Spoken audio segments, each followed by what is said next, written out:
Oke, baik. Bismillahirrahmanirrahim. Assalamualaikum warahmatullahi wabarakatuh. Bertemu lagi kita bersama Bang Agil nih Di podcast apa ini? Bicara Santai. Oh iya, podcast bicara santai. Ya. Jadi ada sebuah pertanyaan yang menjadi tugas kita Bang Agil, yang dikasih oleh dosen yang tercinta kita. Siapa itu? Ini dosen yang apa namanya ya?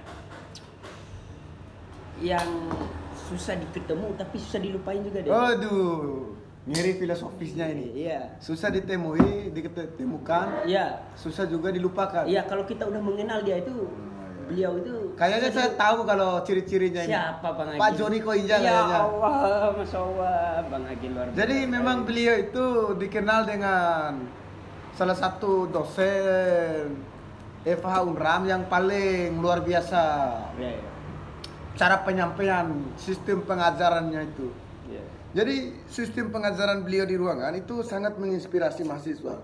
Dari sisi mananya Bang Agil yang membuat Bang Dia Agil itu selalu inspirasi? memberikan suntikan-suntikan pengetahuan terhadap pikiran-pikiran mahasiswa itu dengan teori empirismenya, Iya.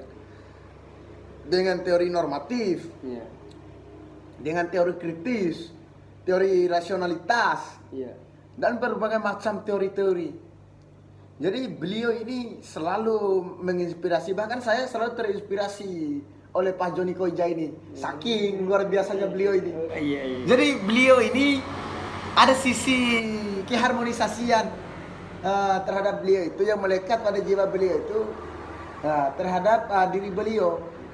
Nah, sehingga mahasiswa itu mudah mendekatkan diri secara emosional gitu terhadap Pak Joni Koinja ini. Oh, iya. Jadi harmonisasi beliau inilah yang sangat luar biasa yang tidak bisa dilupakan oleh mahasiswa Fakultas Hukum Universitas Mataram. Jadi jarang dosen yang memiliki potensial begitu. Itu kan karakter lahiriah itu. Karakter lahiriah yang diberikan oleh Tuhan Yang Maha Esa. Dan hanya orang-orang spesial yang mendapatkan itu. Dan salah satu orang spesial itu adalah dosen kita, Pak Joni Koinja. Pak Joni Koinja, dan kita wajib mensyukuri beruntung telah diajar oleh Pak Joni Koinja sehingga pikiran kita itu bisa mencair gitu loh, tidak membeku. Paham. Jadi pada pertemuan kali ini apa substansi yang diberikan atau tugas yang diberikan oleh Pak Joni? Kalau nggak salah ini berkaitan dengan pajak lagi, Iya. sengketa pajak Dengan dan bagaimana cara menghindari sengketa pajak. bukan Gimana? bukan itu Mas Agil. Nah, yang pertama itu sengketa pajak. Sengketa pajak. Terus yang kedua itu apa penyebab sengketa Oh pajak? iya, penyebab dari Iya. lahirnya sengketa pajak. Iya. Ia melihat juga ini udah subuh Iya, ya Pak iya, Agil. iya, Makanya pemikiran kita tuh Iya. sudah nge-lag dikit Iya, ya. iya, Tidak iya. connect gitu. Menarik. Jadi ada suatu pertanyaan ini untuk Mas Deden Prabowo atau biasa akrab disapa dengan William DP. Iya ya Allah. William DP. William DP. Jadi pertanyaannya ini, Iya, mengapa harus ada sengketa pajak gitu loh? Apa sih itu sengketa pajak itu? Jadi sengketa pajak itu Mas Agil merupakan sengketa yang timbul dalam bidang perpajakan antara wajib pajak atau penanggung pajak. Oh iya. Pajak dengan pejabat yang berwenang sebagai akibat diterbitkannya keputusan yang dapat diajukan banding atau gugatan kepada pengadilan pajak sesuai dengan peraturan perundang-undangan pajak. Iya. Seperti itulah. Bang. Jadi sengketa pajak ini lahir Iya, dari sistem perpajakan iya. atau dari sistem penarikan pajak. Hmm. Nah, konflik ini kan lahir konflik horizontal, konflik vertikal. Ini yang lebih mengerikan. Konflik vertikal ini konflik antara warga sipil dengan kekuasaan. Iya. Nah, ini kan substansi poinnya ini. Nah, jadi konflik vertikal yang terjadi antara perpajakan ini timbul karena akibat perpajakan. Timbul karena pemungut pajak itu Iya, benar Bang Agil. memungut pajak atas selera kekuasaannya sendiri, tidak mengikuti perintah undang-undang. Iya. Ya, jadi potensial itu memang melahirkan sengketa kan? Iya. Sengketa lahir Akibat akibat pemungut pajak itu terlalu otonom terhadap perintah kekuasaan misalnya. terlalu otonomnya gimana? Ya jadi Saya belum paham di situ. ya. Otonomnya yang saya maksud, nah, mereka selalu berdiri teguh. Iya. Mereka berdiri teguh dengan perintah atasan, misalnya atasan menjabat ini. Iya. Nah, jadi misalnya begini. Nah, lahirnya Minum dulu Bang Agil. Oh minum. iya, santai. Oh, minum dulu sebentar ya.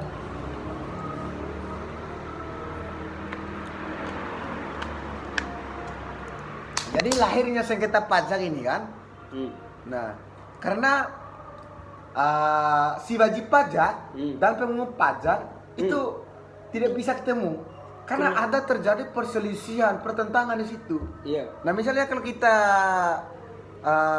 ambil asas yang diajarkan oleh Adam Smith, itu asas equality. Iya. Nah, asas equality dalam pemungutan pajak itu digagas oleh Adam Smith, salah satu bapak ekonomi dari barat. Nah, jadi Adam Smith menerangkan dalam asas equality-nya itu, jadi pemungut pajak atau kekuasaan jadi tidak bisa mengikuti selera mereka atau kehendak mereka itu dalam memungut pajak. Jadi mereka harus menimbang bagaimana kemampuan si wajib pajak. Iya. Nah, jadi di situ, nah, potensial konflik itu atau sengketa pajak akan minim terjadinya. Karena kenapa? Kalau kita sesuaikan misalnya pendapatan si wajib pajak sedemikian. Iya. Jadi pajak juga itu yang dikenakan itu tidak bisa melebihi pendapatan ini. Iya. Tidak bisa melebihi pendapatan. Iya. Nah, jadi si pemungut pajak dengan si wajib pajak tidak akan melahirkan konflik vertikal. Karena saling menopang gitu loh. Iya. Tidak saling mengikuti selera masing-masing. Iya. Nah, kalau ini kan terjadi lantaran egosentris gitu loh. Iya. Jadi terjadinya egosentris.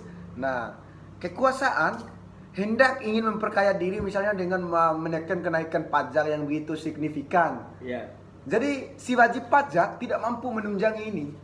Lahirlah konflik kritikan dan pengajuan gugatan terhadap pengadilan terkait perpajakan, banding kasasi dan lain-lain. Nah, ini yang terjadi. Tapi ada lagi yang menarik ini, Pak Deden Prabowo. Iya, gimana? Terkait yang kedua. Itu yang kedua, apa yang kedua tadi? Apa sih penyebabnya? Oh, penyebab Ya, daripada terjadinya sengketa pajak gitu. Penyebab terjadinya sengketa pajak. Ya, ini penyebabnya itu sangat fundamental pada sistem penerapan kebijakan kekuasaan. Iya. Itu yang fundamental. Itu yang kita harus perhatikan. Iya. Misalnya amanat konstitusi kita, itu amanat konstitusi itu mengizinkan memang pajak ini kan wajib kontribusi dari warga negara. Iya. Itu secara konstitusional. Nah, tapi konstitusional kita juga membatasi itu dalam pemungutan pajak itu. Tidak bisa kita ini pungut pajak yang terlalu berlebihan. Nah, kita harus menimbang itu. Nah, sesuai dengan ajaran juga Adam Smith tadi, asas equality tadi. Asas equality tadi. Nah, penyebab lahirnya konflik atau sengketa pajak itu karena kekuasaan itu terlalu berambisi gitu loh, ambisi besar dalam mendapatkan pajak yang begitu besar terhadap warga negaranya. Sementara warga negara itu secara kekayaan itu sangat minim. Karena mereka misalnya, nah mereka itu tidak ada lahan untuk bekerja, tidak ada lapangan pekerjaan yang layak. Jadi mereka tetap dituntun. Mereka tetap dituntun untuk membayar pajak secara konstitusional. Secara konstitusional mereka tetap dituntut gitu loh, secara hukum. Mereka dituntut terus bayar pajak. Tapi mereka mau bayar pakai apa? Iya, memang ekonominya nggak ada. Ekonomi yang nggak ada, yang nggak mampu menunjang. Nah, inilah penyebabnya lahirnya konflik kan, pertentangan, kritisme yang dilahirkan oleh masyarakat, terjadilah demonstran, terjadilah pergesekan, terjadilah penyerangan terhadap media sosial bahwa kekuasaan ini bla bla bla. Ada satu pertanyaan yang menimbul ini Bang Agil. Berarti memang di sana kesalahan sistemnya apa kesalahan masyarakatnya yang memang nggak mau bayar pajak? Karena atas dasar dipaksa secara hukumnya tadi gitu maksudnya. Oh iya. Ini menarik pertanyaan ini ya. Menarik. Ya. Jadi pertanyaan ini filosofisnya mendalam. Siapa yang harus kita salahkan terkait problem ini kan? Nah, apakah kita harus menyalahkan kekuasaan Iya. ataukah kita harus menyalahkan Masyarakat. masyarakat itu sendiri? Iya. Nah, ini misalnya bisa terjadi potensiali kesalahan masyarakat Iya. dan juga potensiali kesalahan kekuasaan. Nah, mengapa demikian saya terangkan? Nah, misalnya kesalahan rakyat misalnya. Iya. Nah, bisa kita salahkan rakyat apabila memang ekonomi rakyat ini mampu gitu loh. Ekonominya di atas. Nah, dia ada di kelas atas, Iya. tapi dia tidak mau bayar pajak. Nah, dia mau hadirkan sengaja konflik. Iya. Dia mau menentang memang konstitusi kita. Iya. Dia mau menentang hukum. Mau melakukan perbuatan melawan hukum. Iya, ya, paham. Nah, ini kita harus salahkan rakyat ini. Yang tidak memiliki kesadaran dalam filosofi kehidupan bernegara. Jadi filosofi kehidupan bernegara itu adalah kita mampu menunjang atau kita mampu mengkontribusikan baik secara moral ataupun moral Iya. dalam diri kita ini untuk menunjang pembangunan negara itu. Dan salah satunya adalah pajak. Adalah pajak. Nah, misalnya tadi potensiali juga kesalahan kekuasaan. Nah, letak kesalahan kekuasaan Gimana? nah, misalnya begini. Konstitusi memang membicarakan itu. Iya. Membicarakan pajak ini wajib kontribusi dari warga negara. Tapi Iya. konstitusi kita juga tidak terlalu otonom Iya. mengatur warga-warga yang tidak mampu gitu loh. Tidak itu. Nah, jadi salahnya kekuasaan, mereka terlalu memaksakan. Tidak melihat ekonomi warga ini, memang warga ini kan tidak ada ekonominya. Iya, paham. Tapi kekuasaan negara oleh karena amanat konstitusi, nah mereka ikuti, mereka paksa. Ini yang salah. Iya. Padahal misalnya kalau kita kaitkan dalam Undang-Undang Dasar pasal 33 ayat 3 Iya. yang berbunyi bumi, air, udara dan yang terkandung di dalamnya itu dikuasai oleh negara dan didistribusikan kepada warga negara. Iya. Distribusikan terhadap warga negara. Nah, kenapa? Agar warga negara ini memiliki kehidupan yang layak, agar warga negara ini memiliki pekerjaan, Iya. sehingga bisa memang mampu menunjangi pajak yang dikenakan itu. Nah, misalnya kalau kita tarik pada bahasanya Sajib Torharjo, menarik ini. Iya. Kalau kita kontekskan ini dengan pajak juga ini, hukum progresifnya Sajib Torharjo, kritik terhadap positivisme hukum. Jadi dia kritik positivisme hukum di situ Sajib Torharjo itu. Nah, dia kritik bahwa manusia, kekuasaan itu lebih-lebih aparat penegak hukum, lebih-lebih mahasiswa fakultas hukum, para sarjana-sarjana hukum. Kita terlalu mempertuhankan undang-undang. Nah, maksud daripada mempertuhankan undang-undang, apa yang dibunyikan oleh undang-undang, apa yang dibunyikan oleh pasal-pasal kita ikuti. Nah, kita mengikuti tanpa melihat sisi-sisi nilai kemanusiaan. Nah, misalnya begini, saya berikan logika sederhananya. Iya. Nah, misalnya perintah undang-undang, perintah undang-undang bahwa kita ini harus wajib pajak. Jika tidak wajib pajak, kita akan dikenakan sanksi. Nah, saya tidak mampu misalnya, tidak ada uang yang saya miliki, tapi saya ditekan untuk membayar pajak. Jika tidak, saya akan diberikan sanksi. Iya. Nah, mereka tekan terus di situ. Mereka melakukan penekanan di situ. Nah, akhirnya mereka berikan sanksi terhadap saya. Nah, inilah yang menjadi kritik Sajib Torharjo. Bahwa tujuan hukum selain daripada tujuan filosofis, ada tujuan kemanusiaan itu. Menjadi hukum ini kan untuk manusia. Iya. Bukan sebaliknya, bukan manusia untuk hukum, bukan manusia untuk dihukum. Jadi hukum ini dibuat untuk melengkapi kehidupan manusia. Hukum untuk melindungi manusia, Iya. bukan untuk menghakimi manusia. Jadi ini yang menjadi soal. Nah, misalnya kalau kita kontekskan lagi dalam bahasanya Sajib Torharjo, membedah hukum progresif. Iya. Jadi membedah hukum progresif yang dimaksud oleh Sajib Tor, ada bab khusus di sana. Dia menjelaskan hukum itu hendaknya membuat bahagia, bukan sebaliknya. Jadi hukum ini kan produk yang hendaknya membuat manusia itu bahagia. Karena kenapa?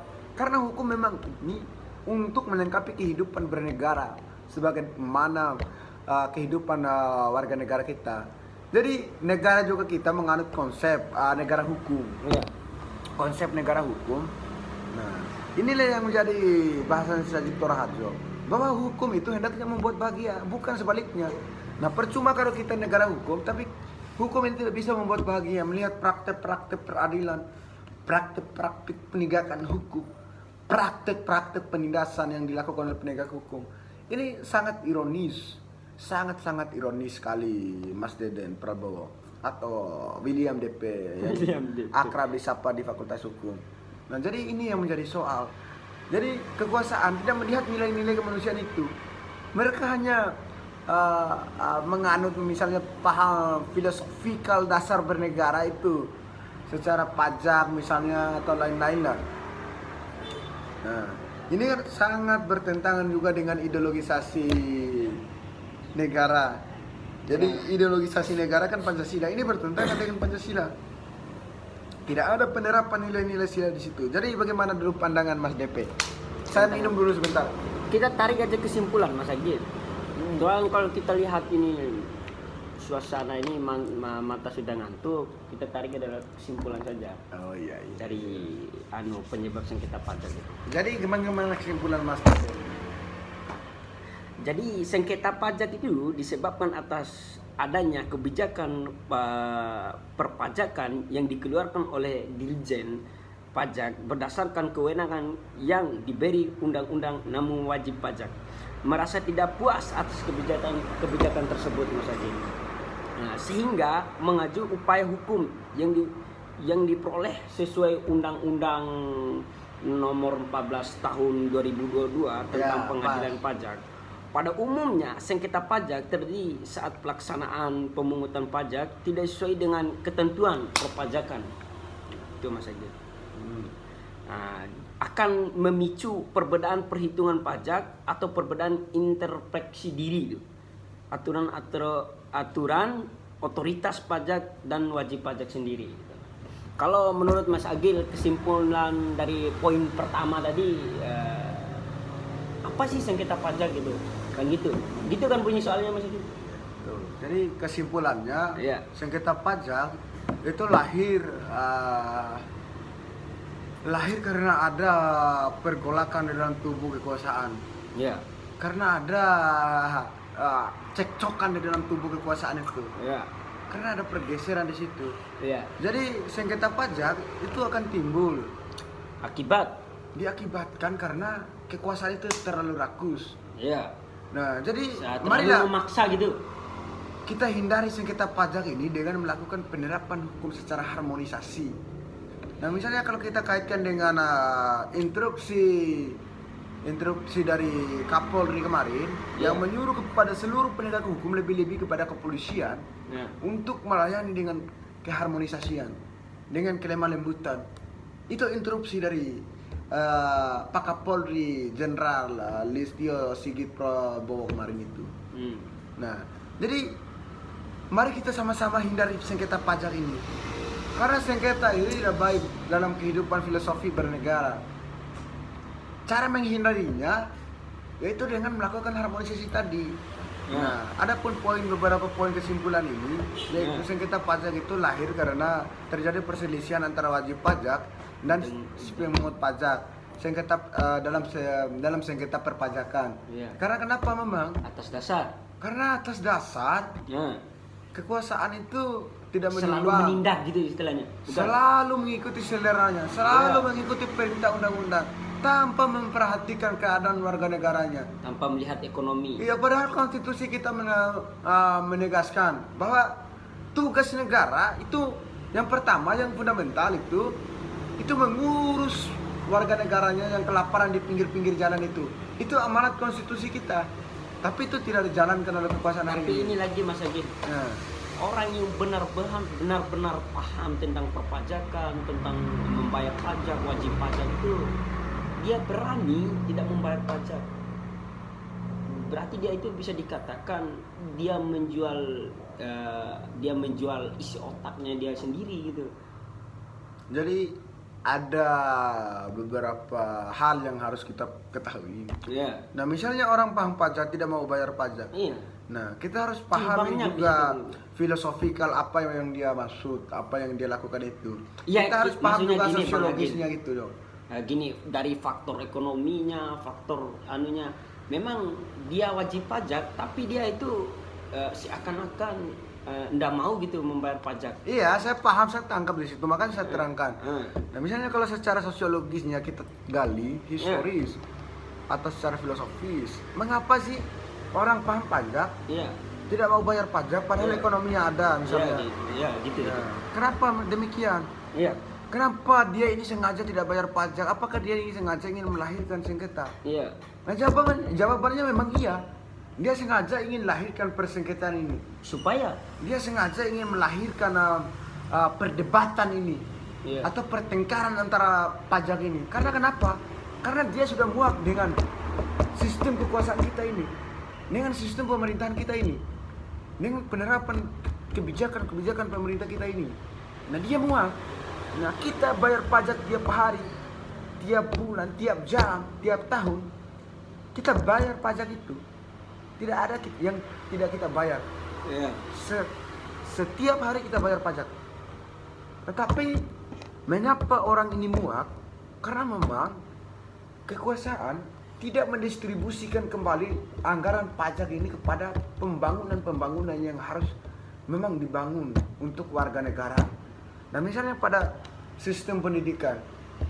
Nah, anggaran sistem pendidikan, nah, itu diamanatkan oleh konstitusi kita itu 20%. Tapi nyatanya apa? Banyak pendidikan, sekolah-sekolah dasar, sekolah-sekolah menengah, Iya. sekolah-sekolah menengah atas. Itu banyak yang tidak tercukupi fasilitasnya. Banyak yang tidak memadai, banyak sekali fasilitas-fasilitas yang tidak layak. Bahkan sampai pada perguruan tinggi. Begitu banyak guru-guru honorer yang menderita. Karena kenapa? Karena memang anggaran itu tidak direalisasikan semaksimal mungkin. Paham. Karena anggaran itu selalu dipangkas sampai ke bawah, itu dipangkas terus. Iya. Dan akhirnya bukan 20% yang disampaikan, yang sampai pada pendidikan. Berapa ini? Ya, bisa kita analisis lah berapa itu. Karena kita tidak memiliki cukup data untuk mengetahui itu. Iya. Nah, jadi memang saya sepakat orang paham pajak tidak mau bayar pajak karena dia muak. Dia ingin sengaja lahirkan pertengkaran itu. Nah, itu juga yang saya lakukan kemarin. Saya nggak bayar pajak motor. Saya nggak bayar pajak motor itu 2,5 tahun itu. Ya. Saya nggak bayar pajak motor karena ada aturan terbaru yang diterbitkan itu 2 tahun nggak bayar pajak motor itu, motor kita langsung ilegal. Saya lakukan itu. Saya ingin ilegalkan motor saya. Saya ingin memberontak. Saya ingin radikal. Saya ingin kritis. Karena kekuasaan itu hanya mementingkan kekayaan individualistik gitu loh. Iya. Ya. Iya, udah.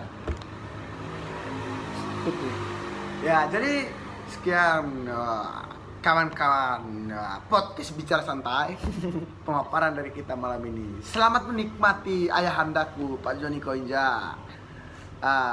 Perpaduan antara William DP dan Murtada AP. Sekian, makasih ide-ide atau gagasannya Mas Agil.